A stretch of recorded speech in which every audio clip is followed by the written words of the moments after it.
The longer the camp, the better my conditioning gets. The pandemic really didn't affect my training schedule. I still had all my sparring partners, my coaches. We still had the use of, well, the limited use of a couple of our team facilities. So it's been a smooth camp. I mean, as smooth as it can be. What's the thing that makes Volkov dangerous that he brings to the table? He's got long legs and he knows how to use his reach and likes to keep distance. So those are the main things that we've been focusing on, and that's what I think he's the best at. Now, this fight is obviously very important in terms of the title picture. They just announced that the heavyweight title is finally going to be back in play in August.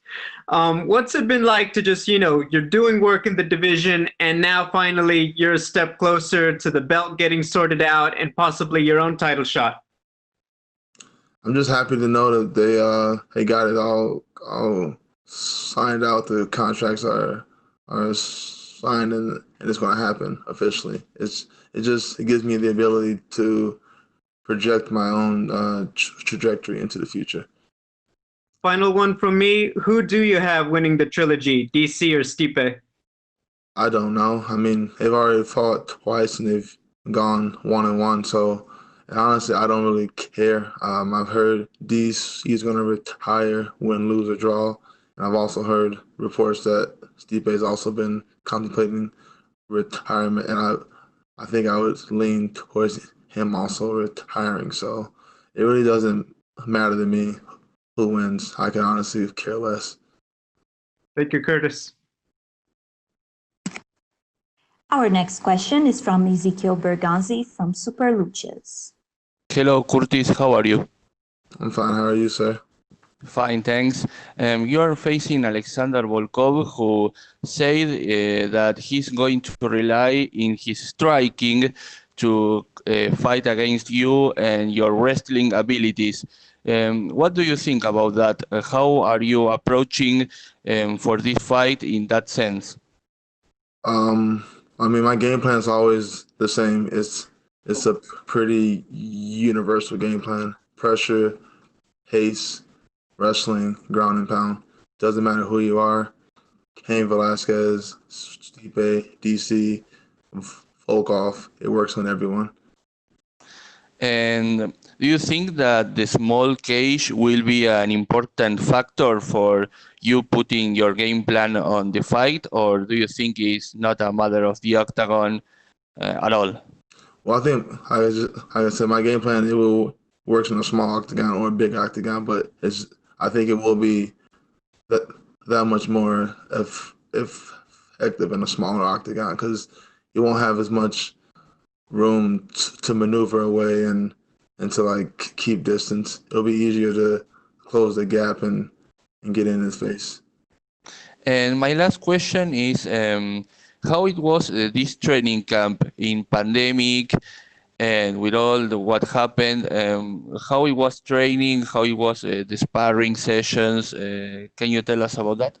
It was pretty much the same. I had my sparring partners. We sparred at the same time in the same spots. So I know a lot of people are under the impression that because of the pandemic, it's hard to train. But for me, it was pretty much the same.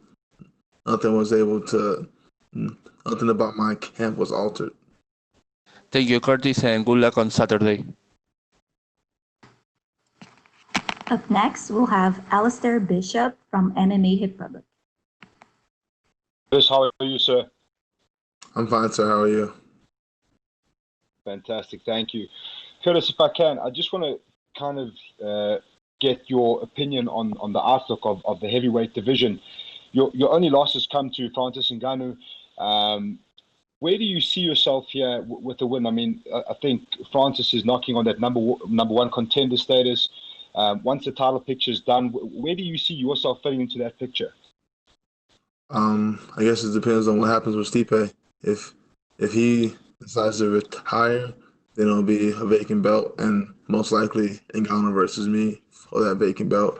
If If he decides to not retire, then it'll be Ngannou versus Stipe. I'll just wait my turn. And how do you see? It would seem, in my opinion, the picture looks like that we might see yourself versus Francis a third time. How do you see that playing out, and what difference would there be? I see myself winning. I just see myself taking him down like I did in our first fight, and this time landing heavy ground and pound. So do you think the key to beating Francis would be implementing your wrestling? I use my wrestling on everyone. And what do you say to critics of that sort of lay and pray style? I mean, your wrestling style is way more exciting. No, I'm not saying yours. I'm just saying guys hit out. They'll say lay and pray sort of style. Yours is high impact wrestling and very effective. And one of the more exciting things about your style is that we know what to expect, and you still are able to implement that game plan. But what do you say to critics that criticize a heavy wrestling sort of approach? And if you don't like it, you don't got to watch. Fantastic. That's all from me. Best of luck. Thank you, sir. Thank you. All right, I'm going to ask you a few, Curtis. Sure. So one of the biggest aspects of your game that we've seen in all of your fights is dominance. You know, what's something about your fighting style that just people break under your pressure and everything that you do? Because nobody likes to wrestle. It's hard to build up the muscle memory that it takes to defend the type of pressure I'm bringing. It's grueling, it's grinding, and guys don't want to do it. Guys want to just have space and huck haymakers at each other because it takes a lot less energy. When a guy is hanging on you and making your arms tired, making your back tired, making your neck tired, they get tired and they don't want to be there no more. Is there a point in your fights typically where you feel your opponent kind of break under that type of pressure? Yeah, it usually happens in the second round. I don't really have I don't think I've ever gotten anyone out in the first round because that's not my game. My game's based off attrition. It will wear you out. And they usually break somewhere in that second round. Like my fight with Alistair, I laid on him the first round. I laid on him the second round. And then the third round, when I felt that his arms weren't very strong anymore, I was able to get my elbows loose and land a couple of those. Have you seen anything in Volkov's past fights that indicate, hey, maybe that is an opportunity for me in this fight that I can take advantage of? He does have that ability to break. I think everyone has that ability to break because there's no one else in this division that has my wrestling pedigree. They're not built for this. I'm built to grind out guys for 15 to 25 minutes. My last question is, plenty's obviously made about your wrestling and your dominance in that, and we've seen your striking evolve too. That's something that I want to point out. And how have you been able to build that, and how do you think it's going to assist you in this matchup with Volkov? My striking is organically growing off my wrestling. My striking coach, I've been blessed to meet him, Vinny Lopez, and he was able to adapt and give me combos and footwork that blended into my striking, like my high-lows. That's based off wrestling. The high-low doesn't work if you can't wrestle. Guys won't respect it. That's how I got Junior. Like if you don't respect the wrestling, then I'll come back up top with the overhand. Up next, we'll go to Georgi Kokashvili from Ajara Sport. Your line has been unmuted. Oh, thank you so much, Curtis. How are you? I'm fine, sir. How are you? Thank you. I feel good. Curtis, are you looking to fight at the stand, or are you considering to fight at grappling? Because we have seen you have done great against Junior Dos Santos, 2 rounds to KO. And do you think it will be hard to do it again against Volkov? I mean, that's up to him. Had you asked me before the Junior Dos Santos, I would have told you I was going to take him down and ragdoll him. Obviously, that didn't happen, but it opened up other opportunities to strike. So I'm adaptable. Like if he wants to commit his whole defense to stopping my wrestling, I'll strike. If he doesn't want to commit his whole defense to stopping my wrestling, that's the only way you can stop it. You have to commit everything to it. If you don't do that, then I will take you down. So it's a pretty much pick your poison.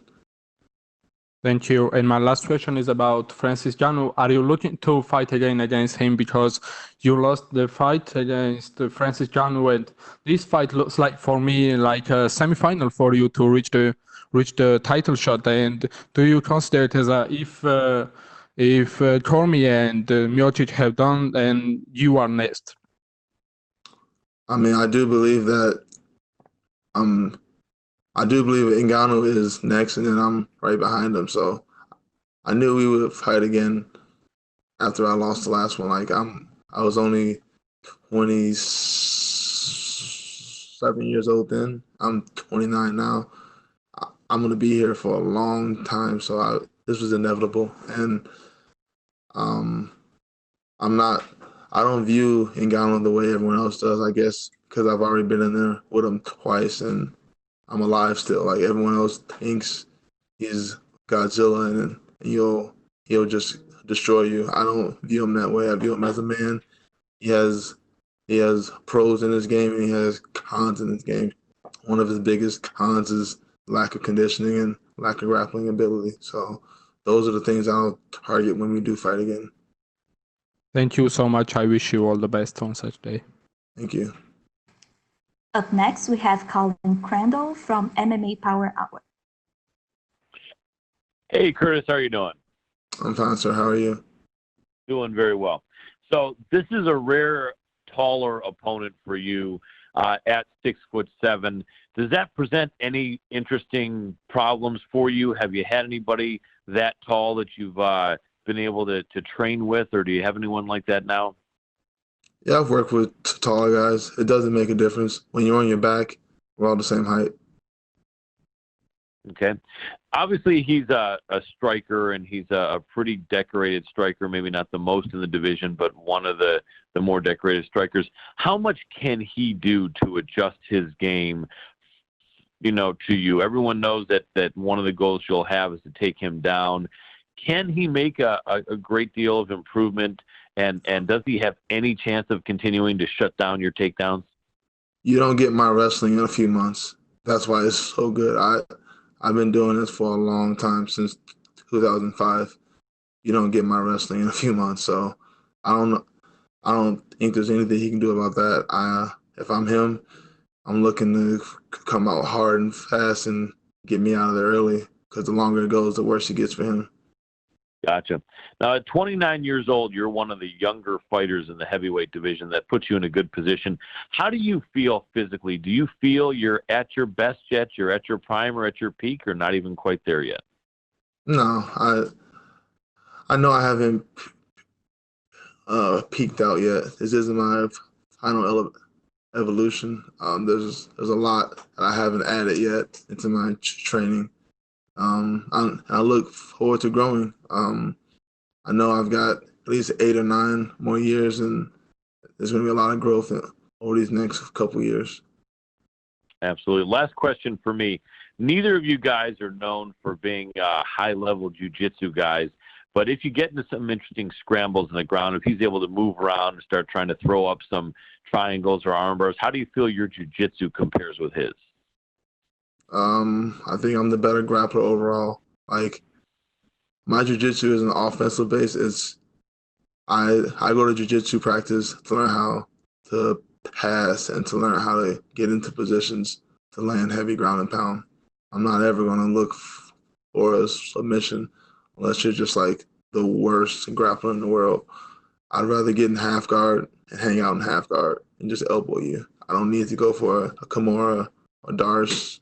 I don't need that stuff. You feel comfortable with your submission defense?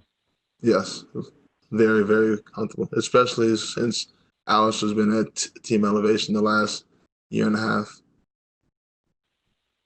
Definitely some good training I hear you're getting with Alistair.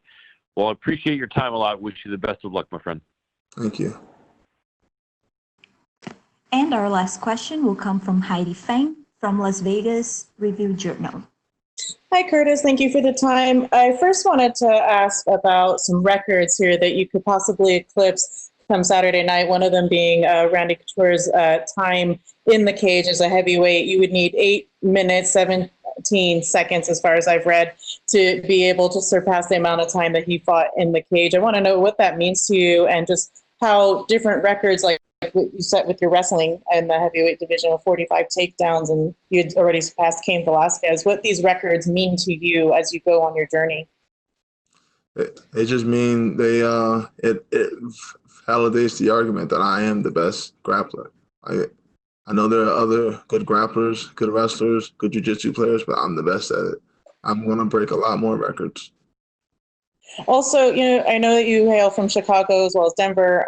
Your father is a police officer. Your brother is a police officer. You have come out to speak about systemic racism and Black Lives Matter and the protests. I wanted to get from you your take on everything that's happening, especially being that you do have family who are police officers out there in Chicago right now. Well, obviously, I'm pro Black Lives Matter. I do feel like there is systemic racism, especially with all the police brutality that has been targeted towards the black community. But I've been very happy to see all the protests and see that the majority of the crowds, it seems like it's like 65% young white Americans, and that means that their eyes have been open, their ears are open. They hear our cries. They know about the plight of the black community, and they're willing to help. They're willing to risk their own freedoms and to risk being injured and whatnot, and maybe getting arrested.